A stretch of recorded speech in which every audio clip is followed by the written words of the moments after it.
হরি, কৃষ্ণ ও প্রভু শব্দের অর্থ কী, এই সকল প্রশ্নের উত্তর আজকের ভিডিওতে তুলে ধরা হবে। তাই ভিডিওটি না টেনে মনোযোগ সহকারে শেষ পর্যন্ত দেখার অনুরোধ রইল। সো এবার আসি হরি শব্দের অর্থ কী।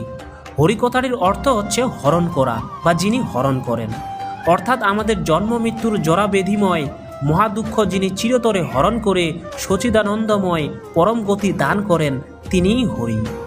আর হরি হচ্ছেন ভগবান বিষ্ণুর আরেক নাম। এবার আসি কৃষ্ণ শব্দের অর্থ কী।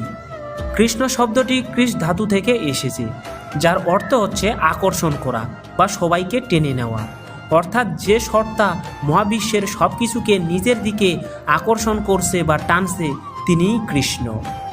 অর্থাৎ পরমেশ্বর ভগবান শ্রীকৃষ্ণ বলেছেন, আমিই তোমার আশ্রয়, আমিই তোমার সকল বিপদ থেকে রক্ষা করব, তুমি আমার কাছে চলে এসো।